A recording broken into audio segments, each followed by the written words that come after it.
ওকের সঠিক উচ্চারণ ওকেই, রেস্টুরেন্টের সঠিক উচ্চারণ রেস্টুরেন্ট, অনেস্টের সঠিক উচ্চারণ অনেস্ট।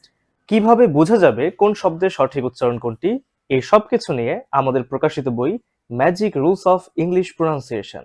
বইটির একটি গুরুত্বপূর্ণ চ্যাপ্টার হলো আইপিএ বা ইন্টারন্যাশনাল ফোনেটিক অ্যালফাবেট।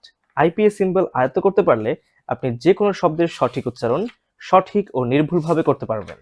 বিদেশি বা নেটিভরা পি এর উচ্চারণ করে ফ এর মতো, টি এর উচ্চারণ করে ঠ এর মতো, কে এর উচ্চারণ করে খ এর মতো, যা অ্যাসপাইরেটেড সাউন্ড নামে পরিচিত। এ অধ্যায়ে বিভিন্ন উদাহরণের মাধ্যমে অ্যাসপাইরেটেড সাউন্ড সম্পর্কে বিস্তারিত আলোচনা করা হয়েছে, ফলে আপনিও বিদেশিদের অ্যাকসেন্টে কথা বলতে পারবেন। এছাড়া বইটিতে যুক্ত করা হয়েছে ইংরেজি উচ্চারণ শেখার 50টি গুরুত্বপূর্ণ রুল বা টেকনিক। যেমন রুল নাম্বার 14 যদি আমরা দেখি, শব্দের শেষে ও ইউএস থাকলে সাধারণত আস উচ্চারিত হয়। উদাহরণ: ফেইমাস বিখ্যাত, ডেলিশাস সুস্বাদু, ডেঞ্জারাস বিপজ্জনক। নেটিভরা দ্রুত ও অনর্গল কথা বলার জন্য দুটি বা তিনটি শব্দকে একত্রে উচ্চারণ করে থাকে, যেটিকে অ্যাসিমিলেশন বলা হয়। যেমন উড ইউ, উজ ইউ, কুড ইউ, খুজ ইউ, মিট ইউ, মিচ ইউ।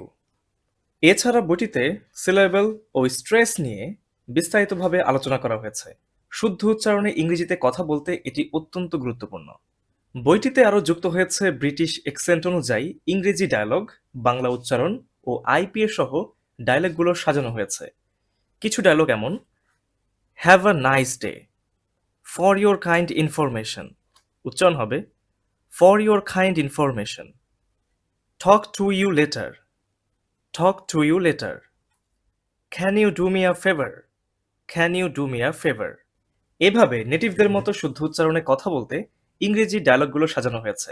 সর্বশেষে যুক্ত হয়েছে ইংরেজির সঠিক উচ্চারণ ও বাংলা অর্থ সহ গুরুত্বপূর্ণ ভোকাবুলারি। অর্ডার করতে অর্ডার নাও বাটনে ক্লিক করে অর্ডার করলেই বইটি ক্যাশ অন ডেলিভারিতে হাতে পেয়ে যাবেন।